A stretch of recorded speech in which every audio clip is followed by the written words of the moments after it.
Hi, welcome to Scams Part 2. I've got a bit of a cold today, and I'm losing my voice, but let's see if we can struggle through it. I've got a variety of topics here. First one I'll touch on is phishing. P-H-I-S-H-I-N-G. That is emails that try to trick you into giving passwords and account numbers, especially with PayPal and CIBC. They duplicate the sites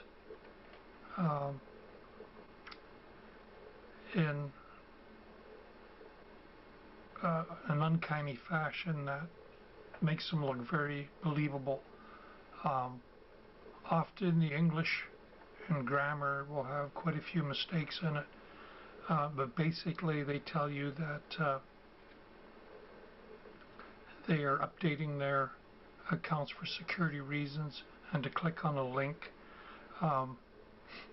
Some of them even try to scare you into clicking the link by saying that they've noticed an unusual transaction in your account of several $100s, and if it's something that you're aware of,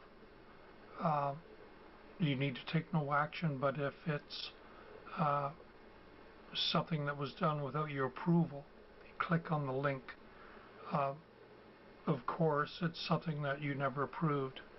So when you do click on the link, you go to a site, again, that mimics your bank or PayPal, and they'll ask for your account number and your password or PIN number, and then thank you graciously for providing that information, and flip you to the real home page of the company. Myself, I've gone to a few, and I enjoy typing in a lot of bogus information and false account numbers and passwords so that I can keep some of these idiots busy following false leads. But there are an amazing amount of people that do fall for this malarkey, and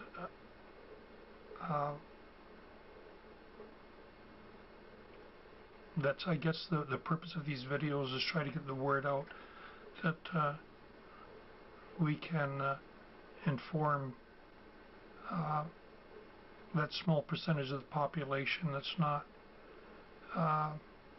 computer literate and familiar with all of the sneaky techniques. They like to pick on the elderly that are really not that involved with technology and a little afraid of it. In one of my replies to this video, a gentleman told me about this scheme somebody thought up with a paperclip. They would go to an ATM or an instant teller machine, and they'd put the paperclip in it in such a way that it would reject the card, and when an elderly person's card was rejected, this gentleman would run up and say, "Oh, is that darn thing acting up again? It does that to me all the time. Here, let me help you." And he would pretend to slide the person's card into the machine, where he probably just palmed it and stuck it in his pocket. Then he would ask for their PIN number, and the poor gullible person gave him the PIN number, and he'd put in the PIN number, and the machine would malfunction because it didn't have the card, and he'd say, "Oh my goodness, the machine has eaten your card. You'll have to talk to the bank. I can't fix it." And the lady would leave, and I suspected they would probably do this on a Friday night so they could take out the maximum on Friday, Saturday, and then go back Sunday night at midnight and take out for Sunday and for Monday. And if the person had reported Monday, they'd be back Tuesday to get more. Um, Unfortunately, uh, it's been more than one person that's had their PIN number stolen, had their bank account cleared out. So under no circumstances give anyone your PIN number. Um, Even the bank doesn't want to know your PIN number. That is for you and you only. The next topic are all these ads I see in the newspaper about work at home 2 or 3 hours a day, and you can make $500 to $600 easily. Free money. I called a couple of them just to see what the heck was going on. It's actually a website. I went to their website rather than phone, and well, because the phone sends you to the website anyways. And at the website, it's page after page after page of testimonials from people that are so pleased with their new jobs and how much money they make. And the bottom line is he's selling a list of companies that hire people to do homework or to work at home for $39.95 or $49.95, and they have all these glorious guarantees, but the guarantees aren't worth the paper they're written on, or they're just useless, empty promises. The lists are often outdated. The few employers that do hire people have been called by 10,000 people already wanting work, and you've wasted your $40. Another topic is eBay. It's a very iffy place to buy things from. Most of the people that purchase items to sell on eBay make deals with retail outlets to buy merchandise that's been returned because people had a problem with it. So they sell it on eBay, and all you've done is bought somebody else's problem. I've made it a practice to never buy anything on eBay for more than I can afford to lose. So if I can afford to lose $50, I'll bid up to $50 on something. I do a fair amount of research looking at the person's comments and previous sales, how many complaints they've had, what type of complaints. My favorite source is buying from people that have upgraded. If I buy a new sound card, then the person states it. They've just moved up to a new Sound Blaster Audigy Super Duper, and they're selling their previous card that it was a good one. And if they've got a good rating, I may take a chance on it.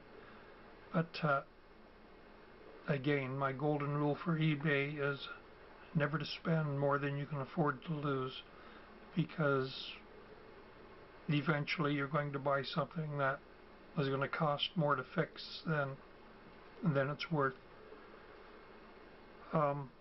Another deal you get in your email is OEM software. Why pay hundreds of dollars when you can get it from us for under $100? Obviously, it's pirated software. They've made mediocre copies. You'll get your software in a paper envelope. You won't get the manual. You won't get the support from the company.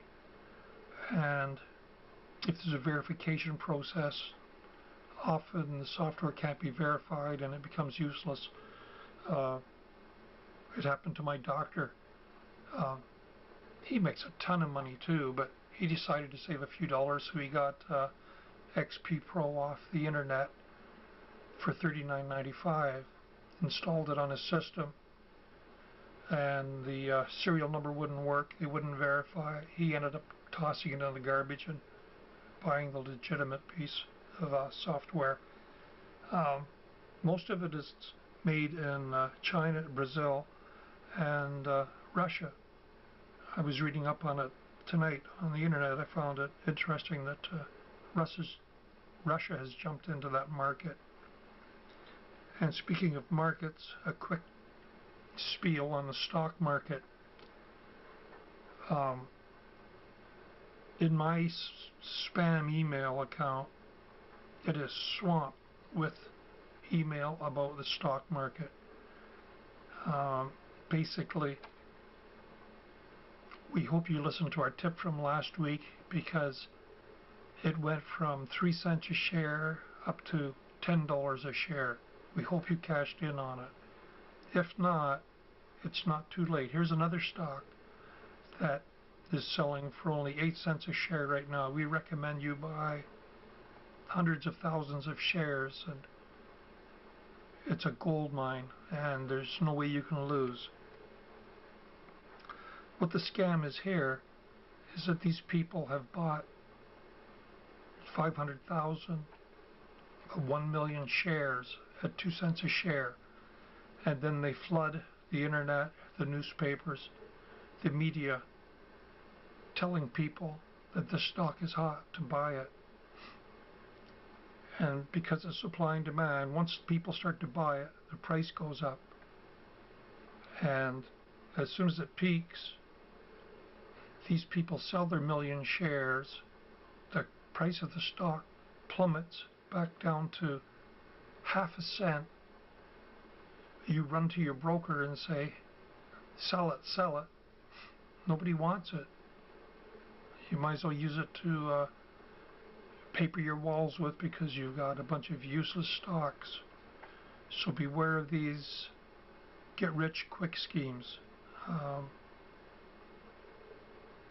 haven't found a real one yet. I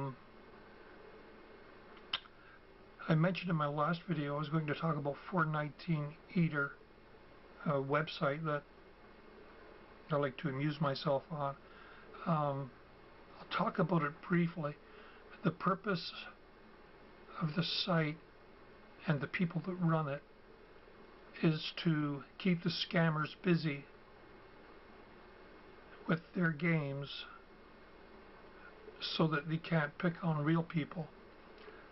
They'll get letters from scammers stating that they're dying and all their life was spent amassing a huge fortune, and they never cared about their fellow man, but now that they have to meet the maker, they're trying to make amends. And they gave their children $5 million to dispense to different charities, and the kids kept it, so he can't trust them, and he wants you to take over for him.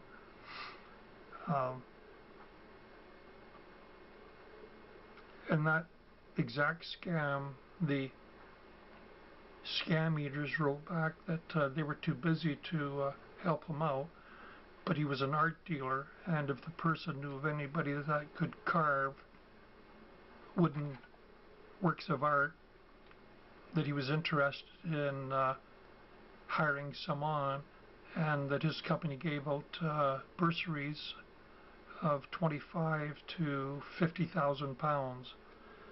And 2 weeks later, this dying man wrote back and informed him that it was a great coincidence, but he operated an art shop, and glory be, he was a wood carver. So then Scam Eater told him, okay, I need to see a sample of your work before I can award you the bursary. But once I get that sample, myself and a panel of judges will examine it and decide how much the bursary should be. As said before, between $25,000 and $50,000. To make a long story short, they end up having the scammers carve these huge things out of heavy wood and shipping it to them, and then making up all these reasons why they can't get their bursary, and they drag it on for weeks and weeks, and it gets quite comical.